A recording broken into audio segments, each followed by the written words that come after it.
I remember having a conversation with my mother, and she was encouraging me to go to bed early so I'd get a good night's sleep. And so I said, Ma, why? Why should I go to bed and get a good night's sleep? She says, so you can get up and be refreshed in the morning and do well in school. I said, why do I need to do well in school? She says, so you can go to a good college.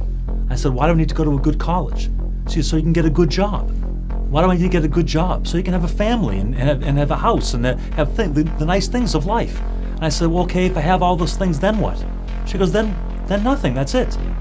I said, is that all there is? Being the only son of a Jewish mother, I was made to feel like I was the center of the universe. It was all about me. And then in the world, when it wasn't about me, it was shocking to me. And I wanted it to be about me. I sought the approval and the affirmation and the confirmation of these things from other people, that in fact it was about me and that I was the center of the universe. I went to a private school and we had to study the life of Jesus at that private school. And I didn't like Jesus, but I wanted to hear from my own rabbi why we don't believe in Jesus. And he explained to me that he couldn't be the Messiah because when Messiah comes, he'll bring peace. And since Jesus has already come and there is no peace, he could not be the Messiah. And that satisfied me for about 7 years. And I was totally satisfied with that answer. It made sense to me. In college, I became a theoretical Marxist. I believed that what the world needed was radical social change. That instead of people competing against each other in the marketplace, that government would come and would create an equal playing field, and even more than that, would create equal outcomes for everyone in the culture. If we could get rid of the competitiveness and the adversarial relationship that I saw in the culture, and we could work towards cooperation, we could create a better world together. And I really wanted to make a better world. That was I saw this as a source of significance and purpose in my life, that I could help bring about a better world for mankind. The only problem with my convictions about social change and making a better world was the problem of the brokenness in people. My own personal brokenness, I saw that, my own selfishness, my own pride, my own lust, my own greed, all of those things in my life. And I saw that in other people. I saw it in the world around me. And if there was something wrong with us, if there was something wrong with people, then changing social systems wouldn't make any difference. It would just be the same thing over and over again.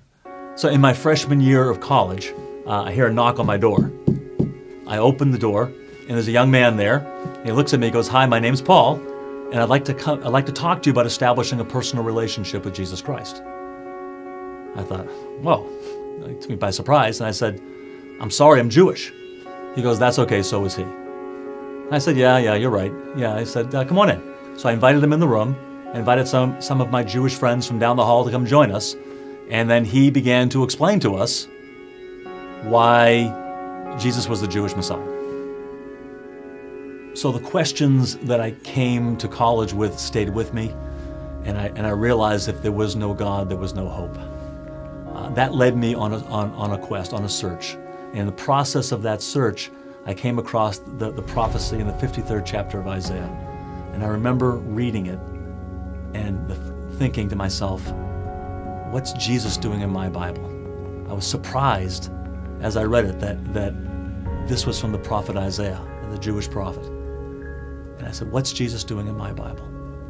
And I began to think, why didn't the rabbi tell me about this? Why didn't he tell me that there was a picture of Messiah other than Messiah bringing peace, but a Messiah that was going to suffer and die for us?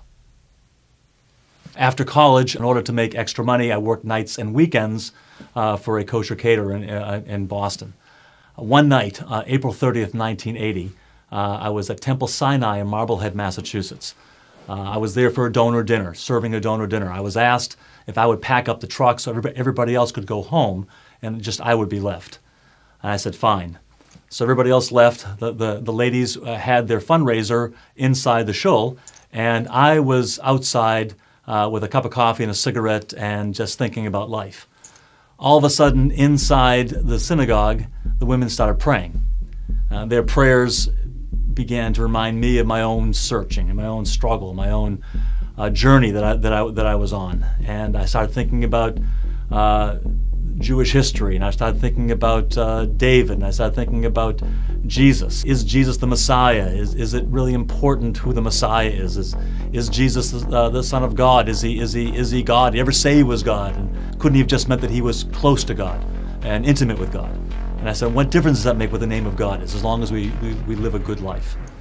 And as I'm thinking these things, I'm walking around the temple parking lot, and I get to the end of the parking lot, and I look up, and before me is a gathering of light, and the light forms a figure of a man, and the man is all in light, and he's in front of a cross, not on the cross, but in front of a cross, and it's all brightly illuminated in front of me, about 20 yards away from me, as big as life. And I looked up and I saw the figure, and I said, "Oh my God, it's Jesus Christ." And my hands are shaking, and I'm shaking my head on the way home. Did I really see this? Did I really see this? And it scared me so much, I decided to try to put it out of my mind. So I spent the next couple of weeks just partying and going out to bars and just trying to forget about what had happened. And I did this for a couple of weeks of getting drunk and trying to forget. I woke up one morning, I was living at home at the time, and I woke up in the morning and I was getting my orange juice in the kitchen, and my mother looks at me and says, "Rich, what are you running from?"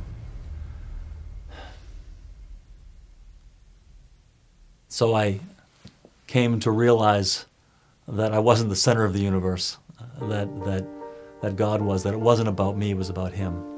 And it was about me investing my life in His purposes that He had for me.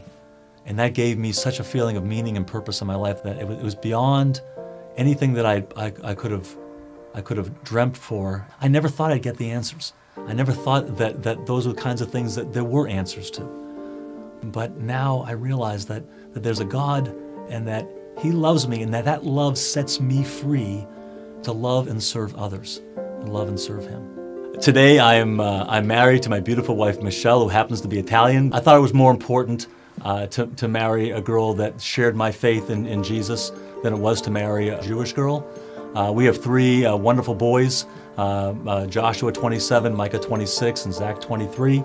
They all have come in their place in their life where they have asked Jesus to be their Messiah and Lord, and they are walking with Him, and so we're very proud of them.